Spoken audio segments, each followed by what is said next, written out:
Friends, आज हम बात कर रहे हैं अनिल अंबानी की और उनकी कंपनियों की, रिलायंस पावर और आरकॉम की। बहुत ही ज़बरदस्त धमाका कर दिया अनिल अंबानी ने। ऐसा रिजल्ट दिखाया कि सबके होश उड़ गए। आर पावर में बहुत ही ज़बरदस्त प्रॉफिट दिखाया गया है, जबकि कोविड-19 की बीमारी चल रही थी और दूसरी सारी कंपनियों के रिजल्ट में उसमें कोविड-19 का असर दिख रहा है। रिजल्ट में डाउन आया, उसके बावजूद भी आर पावर का रिजल्ट बहुत ही ज़बरदस्त और शानदार आया। अब वो कैसे हुआ वो तो हम डिस्कस नहीं कर पाएंगे, उसके बारे में हम जान नहीं पाएंगे, लेकिन रिजल्ट बहुत शानदार मिला है। और इसके आगे अभी क्या दिशा बनती है, आर पावर को लेकर क्या डायरेक्शन बन रहा है, आर पावर की क्या गणित बन रही है, आगे की रणनीति क्या बन रही है, साथ में आर कॉम को लेकर अब क्या आर कॉम के लिए भी कुछ अच्छी न्यूज आएगी। जिस तरह से आर पावर में तो लोगों की रकम बढ़ गई है, प्रॉफिट भी अच्छा उनको मिल गया है, नीचे की लेवल से अभी तक अच्छा खासा उसमें इजाफा हो चुका है। अपर सर्किट लगातार लग रहे हैं और आगे भी लग सकते हैं, तो आर पावर में लोगों को कुछ फ़ायदा मिल चुका है। लेकिन अब आर कॉम को लेकर क्या गणित बन बैठता है, आर कॉम की आगे, जिसके आर कॉम में भी लोगों के इन्वेस्टमेंट की बहुत ज़बरदस्त धुलाई हो चुकी है, सारा इन्वेस्टमेंट डूब चुका है। लेकिन अब कोई रास्ता निकलता है कि नहीं, वो सारा हम इस आज वीडियो में डिस्कस करेंगे। और जो इसका रिजल्ट आया उसको भी हम ज़रा डिस्कस करेंगे वीडियो में। लेकिन उससे पहले अगर आप पहली बार मेरे चैनल पर आए तो चैनल को सब्सक्राइब कर दीजिए, एक बेल आइकॉन दबा दीजिए ताकि जब भी नया वीडियो बनाऊँ पहला नोटिफिकेशन आपको मिले। वीडियो पसंद आए तो लाइक शेयर जरूर कीजिए। चलो फ्रेंड्स, वीडियो स्टार्ट करते हैं। मैं हूँ आपका दोस्त SB दवे और मेरे चैनल ऑनलाइन कमाई में आपका बहुत बहुत स्वागत है। फ्रेंड्स, अनिल अंबानी की कंपनी आर पावर का रिज़ल्ट आ चुका है और रिज़ल्ट ने बहुत बड़ा धमाका किया है, जिसकी किसी ने आशा नहीं की थी। Q2 में कंपनी ने 105.67 करोड़ का फ़ायदा बताया, बहुत ही ज़बरदस्त। जबकि पिछले साल के इस सेम क्वार्टर में मात्र 45.06 करोड़ का फ़ायदा था।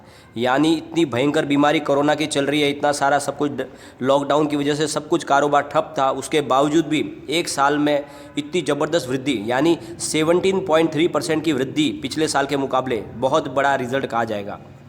कोरोना के बावजूद कंपनी ने पिछले 6 महीने में 894 यानी 894 करोड़ का कर्ज भी चुका दिया है। जो कंपनी के ऊपर था उसमें से 894 करोड़ का कर्ज उन्होंने अभी तक चुका दिया है। और आने वाले 6 महीने में उन्होंने टारगेट रखा है कि 2290 करोड़ का कर्ज और चुका देंगे, ऐसा उन्होंने प्लान बनाया है। यानी उन्होंने पूरी तरह से कंपनी को अब कर्ज मुक्त करने की कोशिश शुरुआत कर दी है कि इसको एक प्रॉफिट बनाया जाए, क्योंकि अनिल अंबानी की सारी कंपनियां धीरे धीरे दिवालिया की कगार पर आ चुकी है। तो सारा कारोबार उनका ठप होने की तैयारी है। उनकी आर कॉम तो पहले से NCLT में चली गई है दिवालिया प्रक्रिया में, और साथ में उनकी वो डिफेंस कंपनी है, उसके ऊपर भी बहुत सारा कर्जा है और वो भी दिवालिया प्रक्रिया में जा चुकी है। तो इस तरह से उनके पास अब जो कंपनी कोई बची नहीं है बड़ी, तो वो उनका पूरा ध्यान, अब फोकस उनका आर पावर की तरफ है और इसके ऊपर वो ध्यान देना चाहते हैं, इसको कंपनी को बड़ा करना चाहते हैं। तो कंपनी में वो हर तरह की कोशिश करेगी इस कंपनी को बड़ा किया जाए। 3-4 दिन के अंदर कंपनी के मार्केट कैप में 4.12 करोड़ की बढ़त हो चुकी है। अब कंपनी का मार्केट कैप हो गया है 908 करोड़ का, यानी कंपनी का मार्केट कैप बढ़ चुका है। और शेयर में भी पिछले 3 दिन में बहुत अच्छी रिकवरी हुई है और लोगों को भाव भी अच्छे मिल गए, यानी जिसने निचले लेवल से अगर इन्वेस्टमेंट किया था उसको बहुत अच्छा प्रॉफिट भी इसमें मिल गया है। जो 3 दिन पहले जो इसके शेयर के जो भाव थे वो 2.50 थे, वो बढ़कर 3.3 तक पहुंच गए, यानी 3 दिन के सेशन में ही ₹2.5 का शेयर 3.30 तक पहुंच गया है। बहुत ही अच्छा इसमें गेन हुआ है, करीब 29.27% का बढ़त हो चुकी है। और आगे भी जो मामला दिख रहा है इसमें तेज़ी की संभावना बन रही है, यानी जो इसका जो 52 वीक का 5 रुपीज़ का जो हाई है उसको तोड़ा भी जा सकता है, उससे भी आगे रेट बढ़ सकती है। तो आर पावर के तो दिन थोड़े अच्छे लौट आए हैं, क्योंकि रिज़ल्ट ही कंपनी का बढ़िया आया है, उसकी वजह से उसके शेयर पे अच्छा खासा मूवमेंट हो गया। और आगे इसके ऊपर सर्किट भी 20% लगा हुआ है, इसकी वजह से बढ़त में इसको काफ़ी अच्छा मौका मिल रहा है रेट बढ़ने के लिए। 20% की अपर सर्किट लग रही है लगातार, तो 2 बार लग चुकी है, तो उसमें फ़ायदा बहुत ज़्यादा हो गया लोगों को। और लोगों की जो पूरी रकम पूरी तरह से डूब चुकी है, तो एक आशा जगी है कि इसमें कभी कुछ आगे अच्छा हो सकता है। अगर इसकी प्राइस की बात करें, फ्राइडे के दिन जो ट्रेड हुआ उसमें ये ओपन 3 रुपीज़ पर हुआ था, फिर उसके बाद थोड़ा सा इसमें लो में गया, खुलते ही इसमें 2.95 तक लो में गया था 5 पैसे, लेकिन फिर वहाँ से सीधा ये 3.30 पर बहुत ज़बरदस्त इसमें बाइंग आई और 3.30 पर करीब ये 20% अपर सर्किट पर क्लोज हो गया।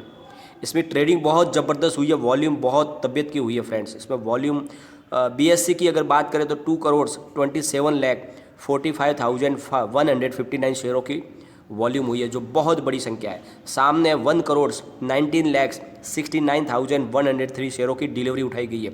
डिलीवरी की जो परसेंटेज बन रही है वो है 52.62%। बहुत ही बड़ी मात्रा है, क्योंकि लोगों को पता है कि ये शेयर अभी बढ़ने वाला है, आगे बढ़ेगा, तो लोग इसमें इन्वेस्टमेंट कर रहे हैं। एनएससी की अगर बात करें तो 12,78,16,442 शेयरों की वॉल्यूम हुई है, जो बहुत बड़ी संख्या है। और सामने 5,16,24,552 शेयरों की डिलीवरी उठाई गई है, जो परसेंटेज के हिसाब से बनता है 40.39%। यानी एनएससी में भी ज़बरदस्त मात्रा में ट्रेडिंग हुई है और बहुत बड़ी डिलीवरी उठाई गई है। यानी आप समझ लो आने वाले कम से कम 10-15 दिन में इसमें तेज़ी की बहुत ज़बरदस्त संभावना बन रही है।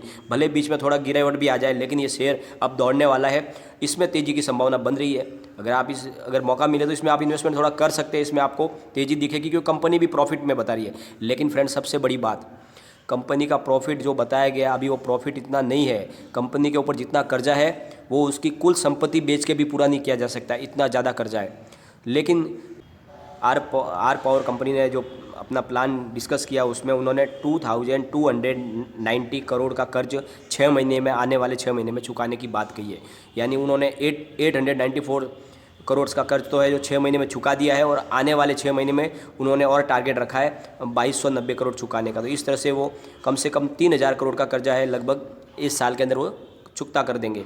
तो इससे एक आशा जगी है कि आने वाले समय में कंपनी का कामकाज तो बढ़ रहा है, प्रॉफिट दिखा है, तो कामकाज अच्छा है तभी प्रॉफिट दिखा है। तो इसकी वजह से आर पावर के शेयर में कुछ संभावना दिख रही है। जो लोगों का जो इन्वेस्टमेंट डूबा है उसमें एक बढ़त की संभावना है। अगर आप ऊपर के लेवल में अगर आपने इन्वेस्टमेंट किया था, लॉस हुआ है आपका, तो आप थोड़ा बहुत इसमें एवरेज कर सकते हैं, क्योंकि अब थोड़ी लेंथ इसमें दिख रही है पॉजिटिव। अब बात कर लेते हैं ज़रा आरकॉम की। फ्रेंड, रिलायंस पावर में तो कुछ अच्छा होने लगा है, लोगों को कुछ आशा जगी है, लेकिन आरकॉम का क्या? आरकॉम तो कंपनी दिवालिया हो चुकी है और वो एनसीएलटी में विचाराधीन है केस। पहले ट्रेडिंग की बात कर लेते हैं तो 1.50 पर शेयर ओपन हुआ आरकॉम का, फिर इसने 1.45 का लो बनाया, और फ्रेंड्स फिर ये 1.50 पर करीब 3.45 पर अप में बंद हुआ है। और इसके ऊपर भी असर जो है इसका आर पावर का है। आर पावर में ज़बरदस्त तेज़ी की वजह से आरकॉम के शेयर में भी अच्छा खासा उछाल देखने को मिला है और इसमें थोड़ी सी बढ़त हुई है। लेकिन फ्रेंड्स, अब इसको आरकॉम को लेकर क्या रणनीति देखी जाए? अनिल अंबानी ने 2017 में एनसीएलटी में कहा था कि आरकॉम के ऊपर जो 45,000 करोड़ का जो कर्जा है उसका 60% वो 7 महीने में चुका देंगे।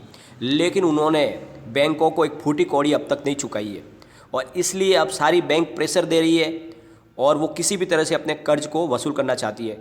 और एनसीएलटी ने भी कहा है कि अब बहुत ज़्यादा वक्त हो चुका है, बहुत वक्त ज़ाया हो चुका है, अब हमें कोई ना कोई बड़ा डिसीजन लेना होगा, इस प्रॉब्लम को अब इसका निवारण करना होगा। तो आने वाले बहुत कम वक्त में, यानी आप समझ लो महीने भर के अंदर अंदर इसमें कोई बड़ा डिसीजन लिया जाएगा अब, क्योंकि सारी जो बैंकें जिन्होंने इसमें इन्वेस्टमेंट किया हुआ है, कर्ज दिया हुआ है, वो भी अब रुकने को तैयार नहीं। साथ में इसमें जो भी इनके साथ जुड़े हुए हैं वो सारे अब इसका फ़ैसला चाहते हैं, जो भी हो इसका फ़ैसला हो। तो इसका फ़ैसला यही होगा कि इसकी जो भी एसेट है उसको बेची जाए, और उसको एसेट को बेच के उससे उनका कर्जा चुकाया जा सकता है। एक तो ये रास्ता है। दूसरा ये रास्ता है कि इस आरकॉम कंपनी को किसी को भी पूरा बेच दिया जाए, पूरी की पूरी कंपनी बेची जाए और वो नए सिरे से उसकी शुरुआत करे, फिर से उसको आगे बढ़ाए। तो इसमें से जो सेकंड ऑप्शन है वो फ्रेंड, उसकी तरफ अगर आगे बात बनती है तब तो इसके इन्वेस्टर को फ़ायदा है। लेकिन अगर इसकी एसेट बेच दी जाएगी तो इन्वेस्टर को ज़्यादा इसमें फ़ायदा होने वाली संभावना दिख नहीं रही है, क्योंकि उससे रेट नहीं बढ़ पाएगी। प्राइस जो टूट चुकी है, जो लगभग शेयर अब 1 रुपये के आसपास आ चुका है, तो वहाँ से अब बढ़ने की इसमें संभावना नहीं रहेगी। तो आई होप, हमारी एक ही आशा है फ्रेंड कि इसको कम से कम कोई टेक ओवर कर ले, कोई ख़रीद ले और इस कंपनी को फिर से शुरुआत करे। ये अगर आरकॉम कंपनी फिर से अगर शुरू होती है तो शेयरों के भाव जिस तरह से अभी आर पावर में तेज़ी दिख रही है, आरकॉम में भी तेज़ी दिख सकती है। लेकिन इसके लिए हमें आशा करनी चाहिए कि ये रास्ता जो सेकंड ऑप्शन है वो दिखे, वो निकले रास्ता। लेकिन फ़िलहाल तो अभी इसके बारे में ज़्यादा कुछ कह नहीं सकते, ज़्यादा डिस्कस नहीं कर पाएंगे। हम सिर्फ एक होप रख सकते हैं कि कम से कम बेटर हो जाए, क्योंकि हमें किसी को आशा नहीं थी कि आर पावर के साथ ऐसा कुछ हो जाएगा।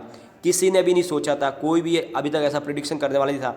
सबकी यही राय थी कि ये भी कंपनी डूब चुकी है, इसमें कुछ नहीं होने वाला। लेकिन एक झटके में इतना बड़ा प्रॉफिट्स 1 साल के अंदर, फ्रेंड इतनी बड़ी उछाल, यानी सोचने वाली बात हो जाती है। जब आप पिछले साल सब कुछ सामान्य था, उस टाइम सिर्फ 45.06 करोड़ का फ़ायदा इनको मिला था, इनकी प्रॉफिट थी।